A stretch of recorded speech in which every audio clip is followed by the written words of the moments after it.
Assalamualaikum warahmatullahi wabarakatuh. Di sini saya akan mewawancarai Bapak Anti Sutisna SPD dengan tema kenakalan remaja di era sekarang. Dengan pertanyaan yang pertama, bagaimana kenakalan remaja dapat mempengaruhi hubungan sosial mereka dengan keluarga dan teman? Bapak akan jelaskan ya. Pengaruh kenakalan remaja terhadap hubungan sosial keluarga dan teman. Di sini remaja yang terlibat dalam kenakalan remaja sering mengalami konflik dengan keluarga karena pelanggaran aturan. Paham ya, pelanggaran aturan dan kurangnya komunikasi antara dia dan orang tua. Hubungan dengan teman juga bisa berpengaruh. Itu sangat berpengaruh juga. Terutama jika mereka mulai bergaul dengan kelompok-kelompok yang memiliki pengaruh. Ya, paham ya, yang memiliki pengaruh, yaitu contohnya pengaruh negatif yang dapat menjauhkan mereka dari teman-teman yang bermainnya hal-hal yang positif. Itu jujur sangat berpengaruh terhadap keluarga dan teman. Paham? Siap. Lanjut. Pertanyaan yang kedua.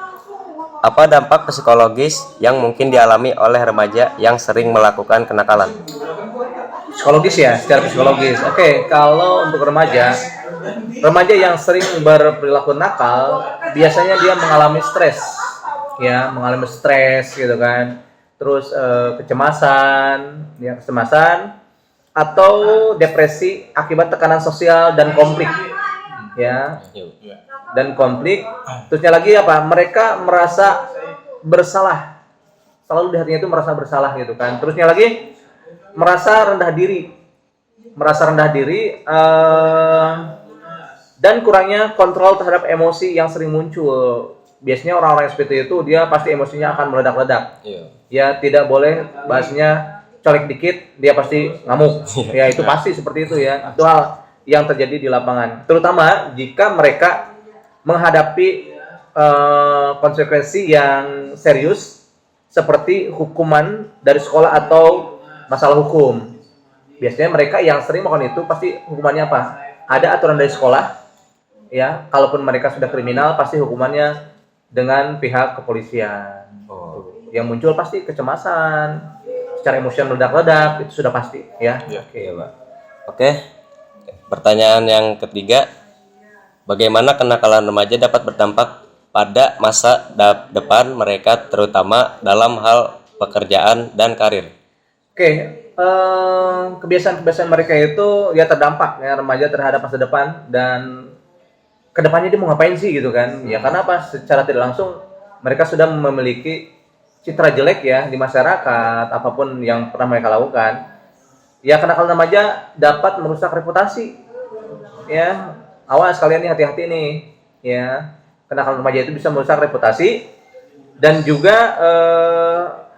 akademik dan sosial mereka. Pasti pada saat mereka sudah itu kena belajar sudah males, ya pasti mereka lebih cenderung bergaul pun dengan lingkungan-lingkungan yang satu server dengan mereka ya.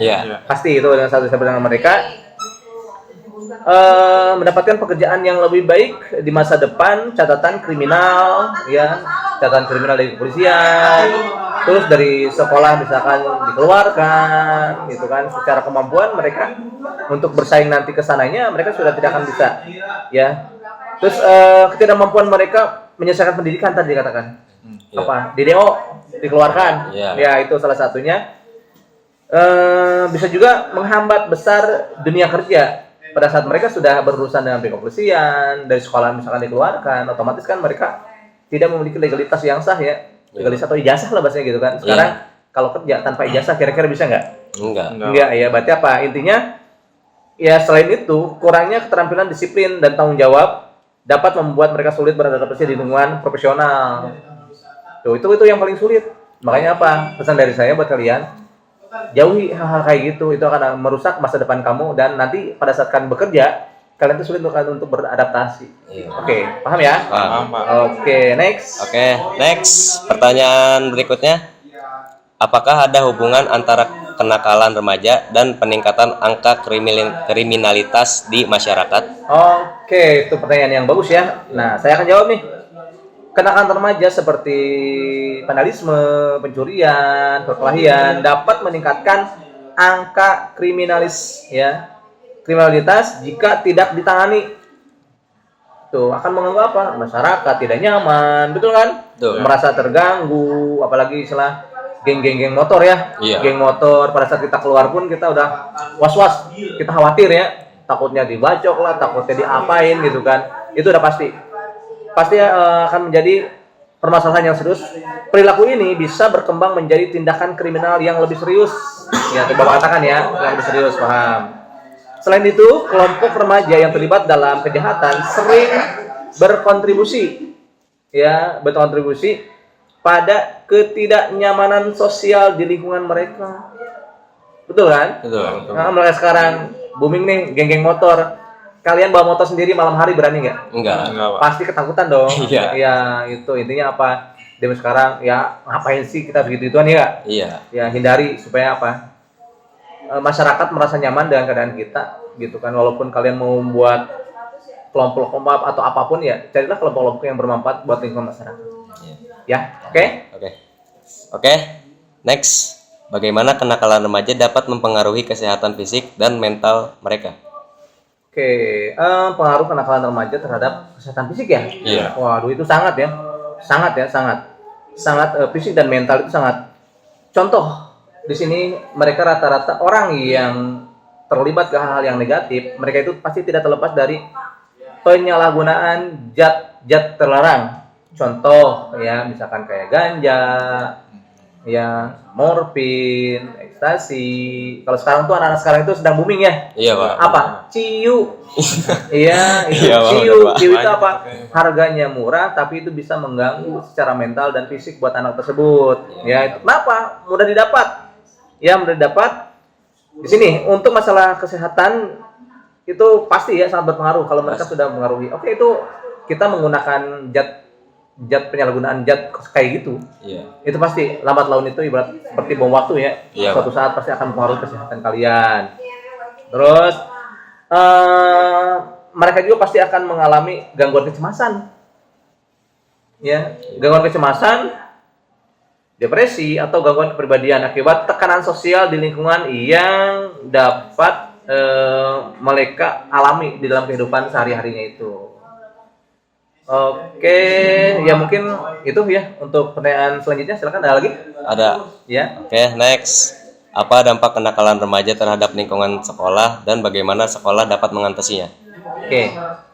Kenakalan remaja itu jujur dapat menciptakan lingkungan sekolah yang tidak kondusif. Ya, kalian paham ya? Tahu ya? Tahu. Yang membuat kenakalan remaja itu membuat tidak kondusif. Solusinya yang dari sekolah itu, sekolah dapat mengatasi dengan meningkatkan, ingat, dengan meningkatkan kedisiplinan. Ya, dapat meningkatkan kedisiplinan, bimbingan konseling. Nah, ini sangat penting nih. Ini pasti ada kaitannya dengan bimbingan konseling, menerapkan aturan yang lebih tegas. Ya, pasti setiap sekolah pasti ada aturan mainnya dan pasti ada aturan yang terterap di sekolah masing-masing. Contoh misalkan di SMK PGRI Keras Bangsa, anak sekali ketahuan tawuran, misalkan mabuk, miras, otomatis langsung dikeluarkan. Iya. Nah, itu tujuannya apa? Supaya tidak terjadi hal-hal yang tidak diinginkan dari pihak sekolah, serta melibatkan orang tua. Ya, itu wajib. Dari sekolah ada aturan dan dari orang tua pun harus memperhatikan anak pulang jam berapa, main pulang jam berapa, ya. Jangan anak itu diatur seenaknya dan mereka tidak memiliki kegiatan-kegiatan yang positif. Apalagi sering begadang ya. Iya. Begadang, pasti malamnya itu mereka itu udah begadang, misalkan merokok, apalagi sampai meminum minuman keras, itu pasti terdampak negatif buat masyarakat. Dalam artian masyarakat itu ya kita ya. Iya. Sebagai siswa yang kita, contoh di sini di SMK PGRI Keras Bangsa itu pasti akan mendorong hal-hal yang terkaitan yang kegiatan yang positif untuk siswanya. Maka kita apa? Ada pramuka, ada eskul apapun ya. Iya. Ada paskibra, ada yang senang gamelan, marawis. Tujuannya apa? Supaya anak tersebut kegiatannya itu kegiatan yang positif. Gitu ya, paham ya? Oke, pertanyaan yang terakhir ini Pak. Apa pengaruh kenakalan remaja terhadap kepercayaan diri dan harga diri mereka di masa depan? Oke, waduh, ini berat nih pertanyaan nih. Pengaruh kenakalan ya, kenakalan remaja terhadap percaya diri dan harga diri di masa depan. Wow, jujur, kalau remaja itu sering melakukan kenakalan, ya, bisa mengalami penurunan kepercayaan diri karena stigma sosial, ya, stigma sosial atau bahasanya itu masyarakat sudah menjudge anak itu nakal loh, anak itu gini. Nah, itu pengaruhnya. Ya, makanya apa? Sejauh mungkin kita jangan pernah melakukan hal-hal itu. Walaupun kita sudah bener baik, tapi tetap di masyarakat itu kalian tuh sudah tercap bahwa kamu tuh anak nakal, anak berandalan, anak susah diatur, ya. Tuh, mereka mungkin merasa sulit untuk diterima di lingkungan yang lebih baik dan memiliki rasa bersalah terus. Benar nggak? Benar. Iya, pada saat mereka gabung nih, pasti teman-teman kamu tuh sudah tahu kamu tuh buruk ya, kamu tuh jelek gitu. Walaupun kita sudah taubat, tetap kamu tuh dicap oleh teman-teman kamu itu ya anak-anak yang bermasalah gitu dalam kehidupan sosial. Sekali lagi apa? Yang dapat berdampak pada perkembangan harga diri mereka. Tidak rasa percaya diri, mereka tuh bahkan bingung gaul dengan siapa, ya. Makanya dari sekarang sok diperhatikan, kamu gaul dengan siapapun boleh, dengan siapapun harus kenal, tapi kita bisa memilih mana yang baik, mana yang buruk. Oke, kali pertanyaan? Oke Pak, cukup. Oke, terima kasih Pak udah mau menjawab semua pertanyaan dari kita. Kurang lebihnya mohon maaf, mungkin ada kesalahan kata dari kami. Terus, apa lagi? Ada lagi yang mau ditanyakan? Cukup Pak, udah gitu aja. Oke, cukup ya. Sekali lagi ini pesan dari Bapak nih buat kalian semua nih. Kamu tuh calon generasi muda ya. Calon generasi muda bakal jadi regenerasi Bapak nih ke depannya. Ya, jauhi narkoba. Jangan pernah coba-coba narkoba. Ya, hindari kenakalan remaja. Kamu harus nakalnya apa? Nakal positif. Betul nggak? Benar. Apa nakal positif? Main bola. Najong-najong dong. Ya, main voli pukul-pukul dong. Itu apa? Nakal positif dong. Nah, itu harapan saya itu kamu nakal itu harus berprestasi. Jangan nakal-nakal yang negatif. Mungkin itu aja ya pesan dari Bapak. Yang mudah-mudahan bermanfaat. Kalaupun ada jawaban yang kurang puas, nanti kamu bisa tanyakan lagi ke saya. Oke, siap. Oke, paham? Oke, mungkin dari kalian ada pertanyaan lagi? Nggak ada Pak, cukup. Oke, kalau tidak ada mungkin dari saya cukup sekian ya. Karena saya ada pekerjaan yang lain yang harus saya kerjakan. Iya Pak. Ya, sekali lagi terima kasih atas kunjungannya.